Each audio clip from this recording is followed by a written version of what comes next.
Hi everyone, welcome to my channel. Millet brownie order பத்தி பாப்போமா. Customer நம்ம கிட்ட வந்து 1/2 kg வந்து millet brownie கேட்டிருந்தாங்க.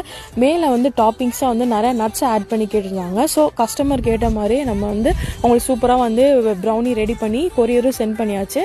அவங்களும் டேஸ்ட் பண்ணி பார்த்துட்டு ரிவ்யூ கொடுத்துட்டாங்க. சோ இன்னைக்கு பாத்தீங்கன்னா நான் ஒரு குட் நியூஸோட வந்திருக்கேன். அது என்னன்னு பாத்தீங்கன்னா நம்மளோட ஃப்ரெண்ட்ஸ் அண்ட் ஃபேமிலி மெம்பர்ஸ்க்கு வந்து நம்ம வந்து கிவ் அவே கொடுக்கலாம்னு அனௌன்ஸ் பண்ணிருக்கோம். சோ அந்த கிவ் அவேல வந்து நீங்க எப்படி பார்ட்டிசிபேட் பண்ணணும்னா நம்மளோட சேனலை நீங்க சப்ஸ்கிரைப் அண்ட் ஃபாலோ பண்ணிக்கோங்க. உங்களோட ஃபேமிலி மெம்பர்ஸ் 2 பேருக்கு வந்து நம்மளோட சேனலை வந்து ஷேர் பண்ணி சப்ஸ்கிரைப் அண்ட் ஃபாலோ பண்ண சொல்லிக்கோங்க. ஸோ அதோட ஸ்க்ரீன்ஷாட்டை வந்து நமக்கு வந்து வாட்ஸ்அப்பில் சென்ட் பண்ணி விடுங்க. அதுலேருந்து வந்து நம்ம 5 மெம்பர்ஸை செலக்ட் பண்ணி ஸோ அவங்களுக்கு வந்து கிவ் அவே கொடுக்கலாம் நம்ம டிசைட் பண்ணிக்கோம். ஸோ நம்மளோட கிவ் அவேல வந்து நீங்கள் பார்ட்டிசிபேட் பண்ண மறக்காதீங்க. ஸோ நம்மளோட ப்ரௌனியை டேஸ்ட் பண்ணி பாருங்கள், உங்களுக்கு ரொம்ப பிடிக்கும். சீக்கிரமாக நம்மளோட கிவ் அவேல பார்ட்டிசிபேட் பண்ணிக்கோங்க. தேங்க்யூ.